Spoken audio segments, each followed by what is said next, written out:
In the year 779, Charlemagne, the king of the Franks, made a decision. It was not a theological revelation, and it was certainly not a divine command. It was a secular, imperial law.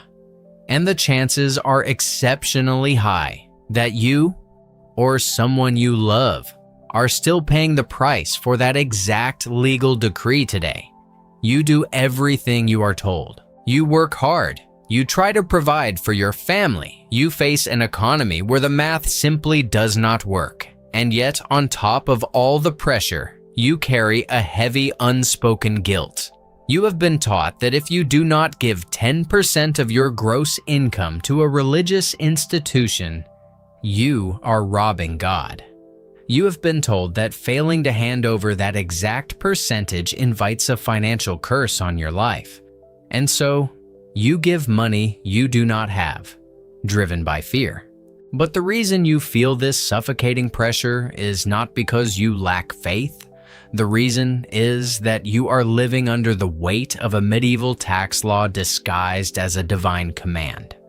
Millions of believers around the world are currently trapped in this exact cycle.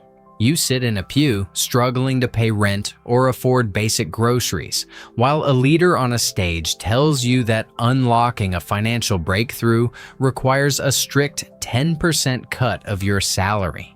A mother of 3 chooses to pay the church building fund before she pays her electric bill, terrified that God will punish her family if she does not.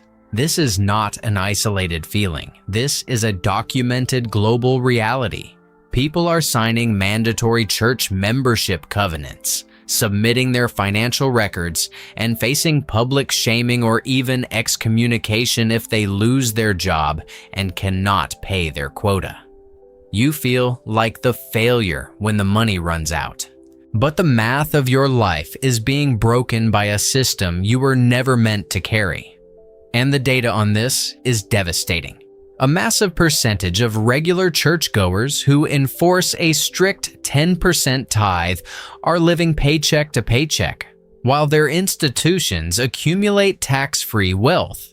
According to recent demographic studies on giving, nearly 70% of congregants who consider themselves strict tithers report experiencing significant anxiety over their monthly bills. They are choosing between groceries, medical care, and the offering plate. And this anxiety is not distributed equally. It disproportionately affects the working class, single parents, and those already living on the margins of the economy. The wealth transfer is astronomical. And when the math does not add up, people start to blame themselves. They believe their lack of financial breakthrough is due to a lack of faith, or a hidden sin, or because they accidentally miscalculated their gross income versus their net income when writing their check. They carry this silent burden, believing that they are continually failing God, when in reality they are just being crushed by an administrative system built to extract wealth. Today we are going to look at exactly where this mandatory 10% quota actually came from. We are going to look at who invented it, how it was enforced, and whether there is a real documented way out of this financial and spiritual exhaustion. I am going to show you the precise moment in history when voluntary generosity was replaced by an imperial mandate, because I want you to understand something very clearly. The mandatory 10% tithe on your income is not in the New Testament. I am going to show you this pattern from beginning to end with real data, and before we finish, I will show you where we are right now and exactly what you can do with this information. The exhaustion you feel is not a spiritual failing. It is the natural result of living under an artificial man-made burden. For 43 years of my life, I was a practicing Anglican. I stood in the pews in Norfolk, I recited the liturgy, and I gave my money, believing exactly what you probably believe right now. I was a lecturer of theology and the philosophy of religion. I taught this system. I defended this system to my students. I wrote papers validating the necessity of institutional giving. But then, during my doctoral studies at Durham, my entire worldview collapsed. I found a book in a dusty secondhand bookshop. It was a copy of the Tractatus Theologico-Politicus written by Baruch Spinoza in 1670. That book did not just change my mind, it dismantled my entire career. It cost me my position at the university, where the department pressured me into early retirement because my research was suddenly asking the wrong questions. It cost me my marriage because the obsession with finding the truth hidden in these ancient archives became too much for the life we had built. I have spent the last 20 years as an independent researcher, digging through the documents they do not want you to read.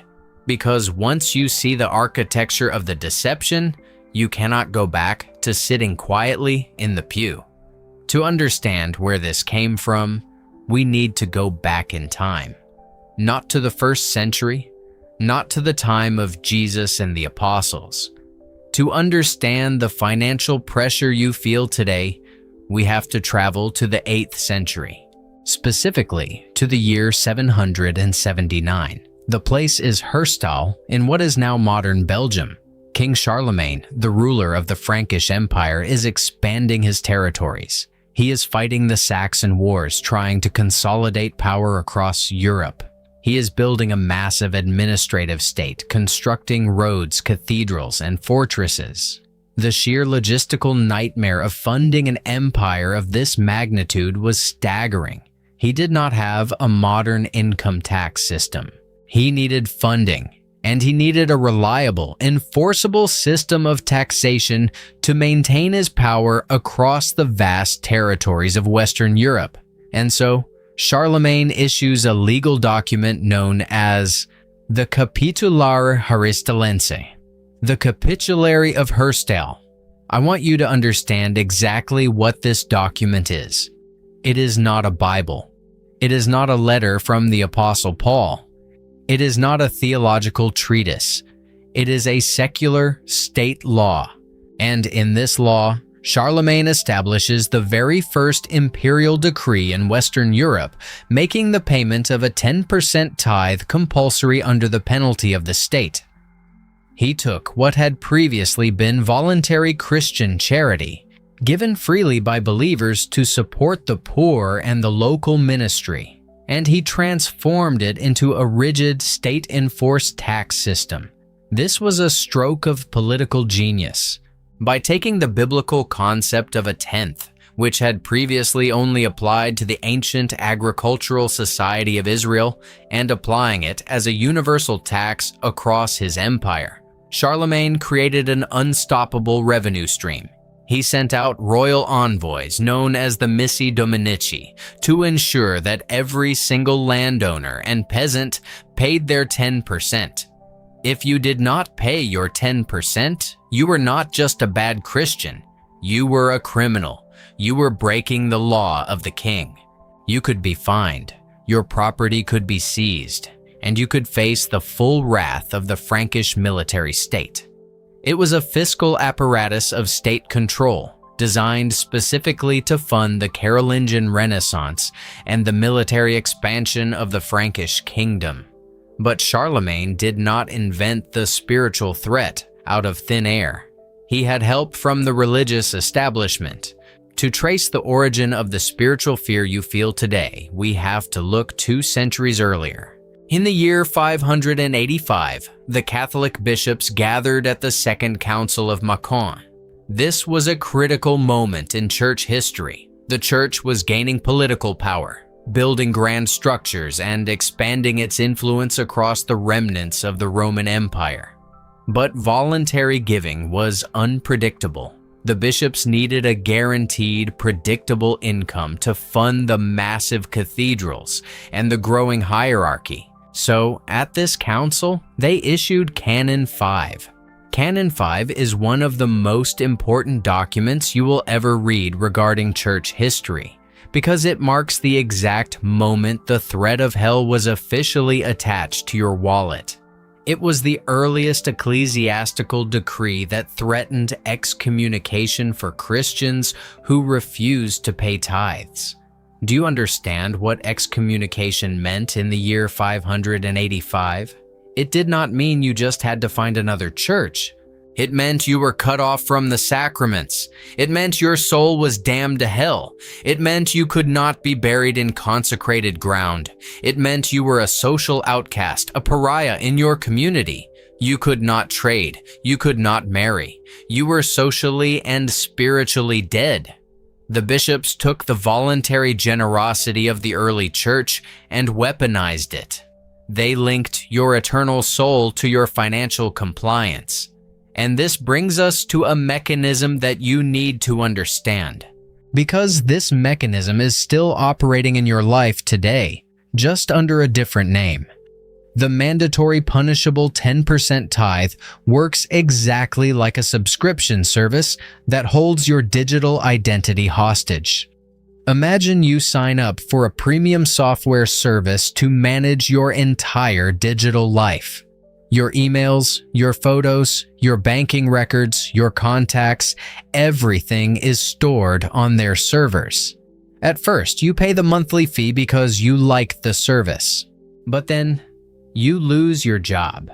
You can no longer afford the fee. You call the company to cancel.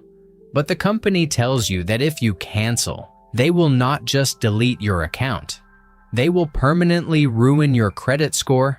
They will lock you out of your bank accounts, and they will send a notification to every employer in your city stating that you are untrustworthy and a thief. You do not stay subscribed because you love the service. You stay subscribed because the cost of leaving has been artificially tied to your absolute survival. The company has created a system where leaving is more painful than staying and paying money you do not have. That is exactly what the medieval church and the medieval state did with the tithe. They tied a financial tax to the salvation of your soul and your standing in the community. They created a spiritual hostage situation. And that same hostage situation is playing out every Sunday morning in auditoriums with stadium seating and smoke machines. But here is where the story takes a turn. You might be thinking right now, Malcolm, what about the Old Testament? What about the tithes in the Bible? The pastor always quotes the Old Testament, and you are right to ask that because that is the defense always used by the institution. They point to the ancient texts. But wait until you see what the biblical tithe actually was and how it was systematically misrepresented to you. And here is where my discovery at Durham comes in. In 1670, the philosopher Baruch Spinoza published the Tractatus Theologico-Politicus. Spinoza was a genius, and he was excommunicated by his own community for daring to ask these questions. Spinoza analyzed the Hebrew Commonwealth. He did not look at it as a mystical, ethereal text. He looked at it as a structural, historical state. He analyzed the laws of Moses like a political scientist analyzing a constitution.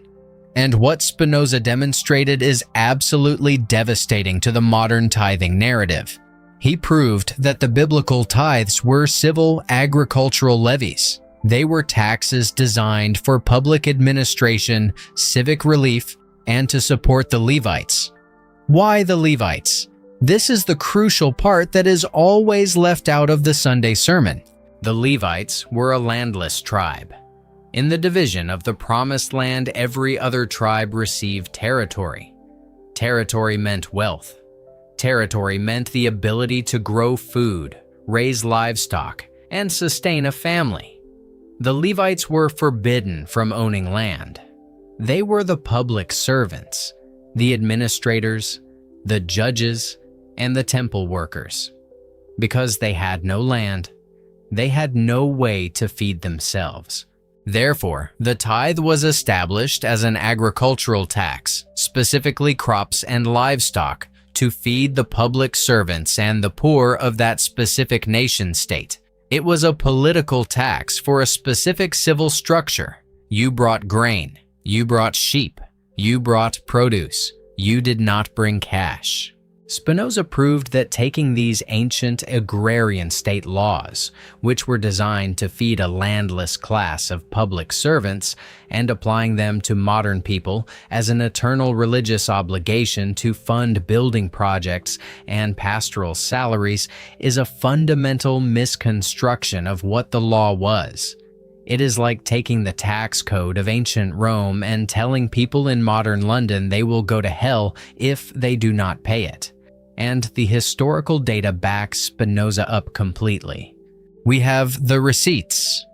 The scholar E.P. Sanders, in his groundbreaking historical research, Judaism Practice and Belief 63 before the Common Era to 66 of the Common Era, documents exactly how this system worked in the time of Jesus.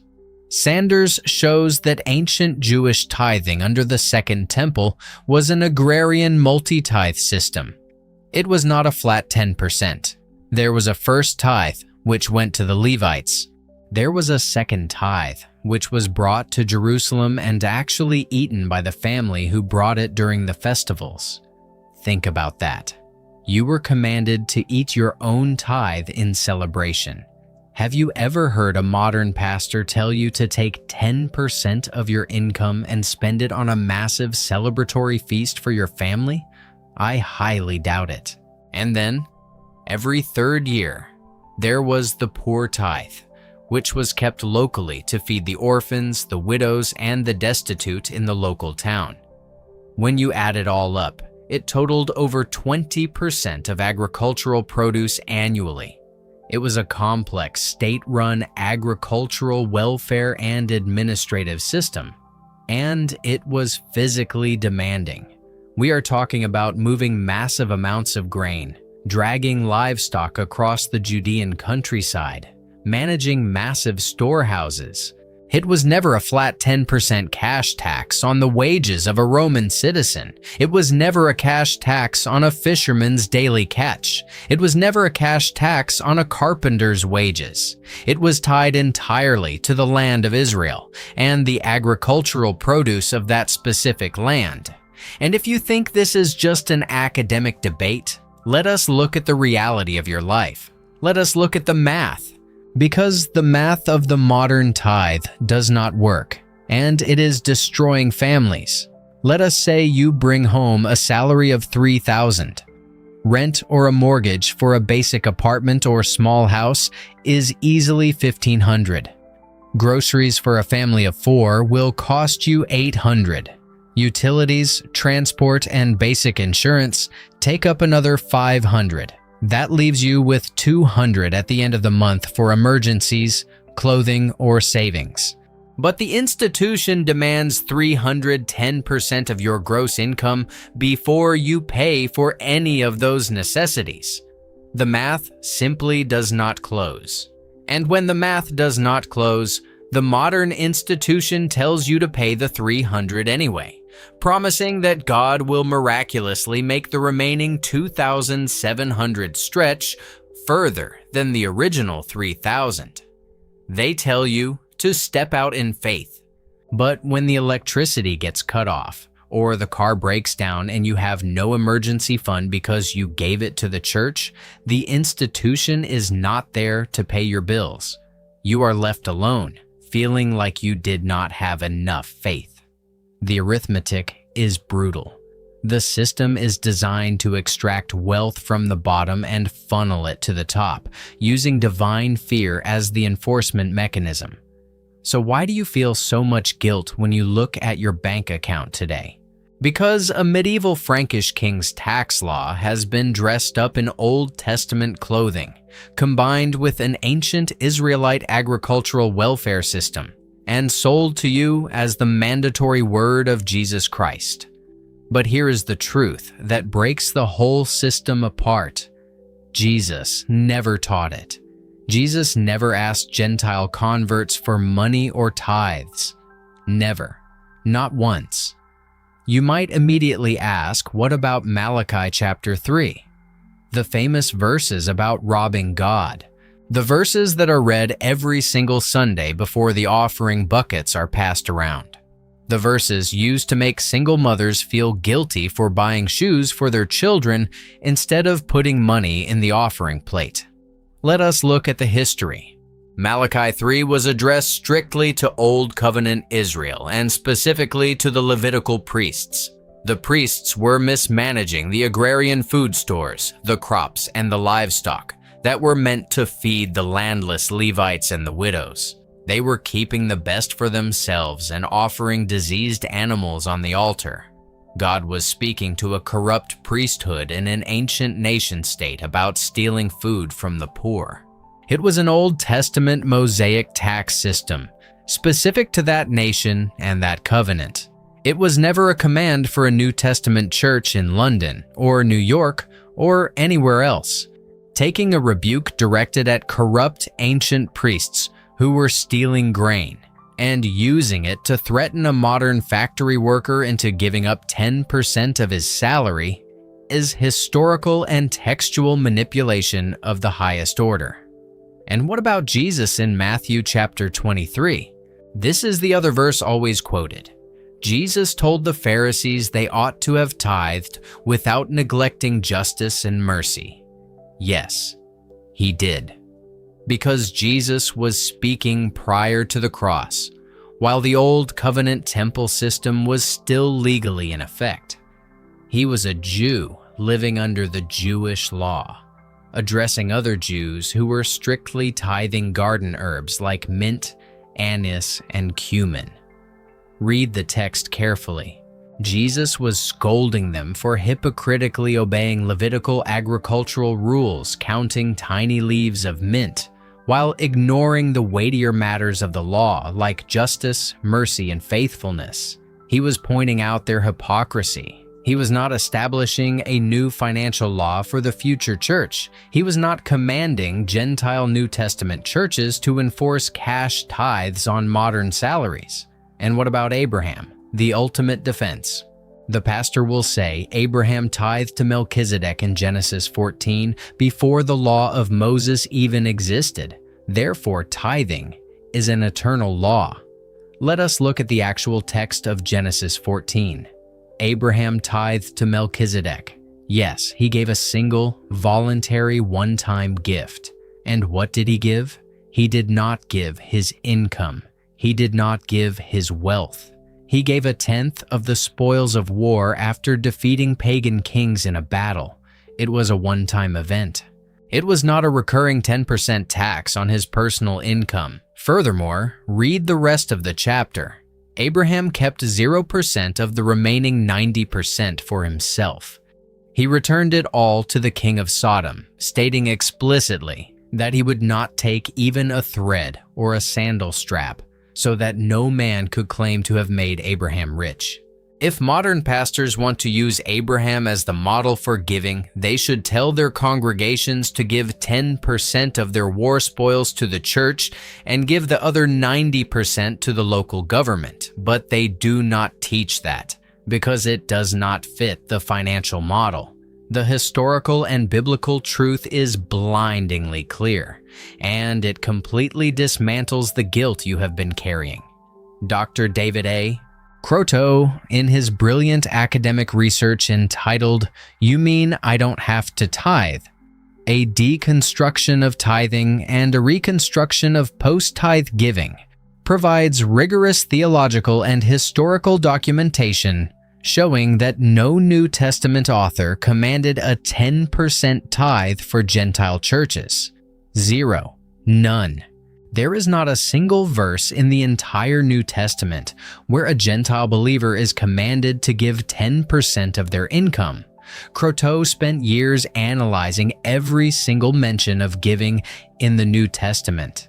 He looked at the cultural context of the first century, the economic reality of the Greco-Roman world, and the specific letters written to the early churches.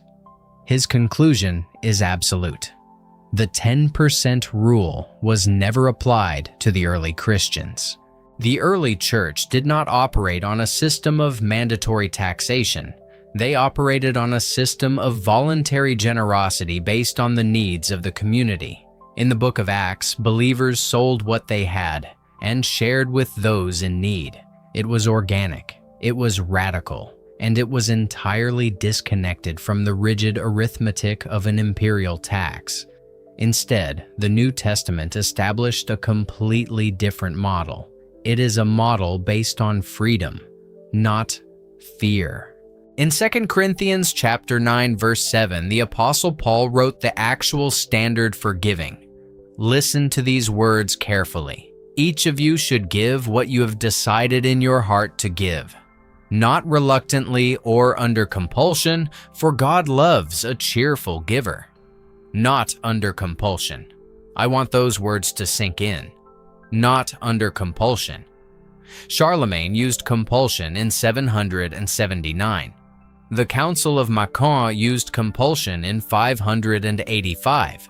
The modern church membership contract uses compulsion today, but the actual text you have been told to follow explicitly forbids it. Any system that uses threats, guilt, curses, or mandatory percentages to extract money from you is operating in direct violation of the New Testament standard of grace. The math of your life has not been working because you have been trying to fund a modern institution using a medieval tax law, enforced by fear, while trying to survive in a 21st century economy. The math does not work, and it was never meant to. And if you think this is just a minor theological debate, look at the consequences happening right now in our culture. Look at the modern megachurch scandals. Look at the pastors instituting enforceable membership contracts. We are seeing churches requiring congregants to submit their financial records, their W-2 forms, their bank statements to prove they are giving exactly 10%. We are seeing leadership threaten public shaming, revoking volunteer privileges, or even excommunication for non-compliance. I have read the stories. People who lose their jobs, who can barely afford to feed their children, being called into a pastor's office and told they are under a curse because they stopped giving 10%. It is the Capitulary of Herstal all over again. It is the Council of Mâcon all over again. It is a royal decree replacing grace. It is the use of spiritual authority to enforce financial extraction. In every corner of the world, believers are waking up to this. They are realizing that their generosity has been weaponized against them. They are seeing that the exhaustion they feel is not a spiritual failing, but the natural result of living under an artificial man-made burden. They are walking away from the institutions that demand their money through fear, and they are discovering that God did not leave them when they stopped paying the tax. And this is why I left a very specific resource for you in the pinned comment below. The honest truth is, this channel does not make money anymore. YouTube demonetized it 2 months ago because this kind of historical research upsets very powerful institutions. If you want this research to continue, I have compiled everything into 5 volumes. The Spinoza Archive Library. It is 3 years of research, 5 volumes, every source verifiable. It is not a donation, it is an archive of the truth. Volume 1 covers the timeline of deception. Volume 2 is Spinoza's God. Volume 3 is what the church burned. Volume 4 is the Spinoza Bible decoded, and Volume 5 is Breaking Free. You can get the complete archive at a massive discount. You can find the link pinned in the comments. If you have made it this far into the video, you are no longer in the dark. You are in a small group of people who actually know the history. Most people are just trying to pay the medieval tax, hoping the guilt will go away, hoping they will finally experience the financial breakthrough they were promised. But you know where the tax came from. You know who invented it. You know that it was a Frankish king and a council of medieval bishops, and you know that it has absolutely nothing to do with your standing before God. You know that the Apostle Paul explicitly commanded that giving should never be done under compulsion. If this content made sense to you, leave a like and subscribe to the channel. It is very important for the algorithm to understand that this research has value for you, and it tells YouTube that you want to see more historical truths brought to light. It is the only way this information reaches the people who are currently sitting in fear, wondering why they cannot afford to live. Only a small percentage of people ever break free from systems of guilt. The rest do not stay trapped because they lack intelligence. They stay trapped because they lack information, and they lack the courage to act on it once they have it. You who have watched until this moment now have the information. The historical facts are clear. The theological facts are clear. The only thing left is the courage to stop living under compulsion. You do not have to pay the medieval tax anymore. This is a turning point. You have the power to step away from the guilt right now. I will leave you with this question. Have you ever felt that deep, crushing guilt when you could not afford to pay a church tithe? Have you ever had to choose between paying your bills and putting money in the offering plate because you were afraid of being cursed? Tell me your story in the comments below. I will be reading them. I am going to leave it there for today. Take care and goodbye. Hey, I'm Daniel. I spent 20 years as a professor of religious history. Then I discovered something that cost me my career, but I couldn't keep it to myself. What Spinoza found, it changes everything you think you know.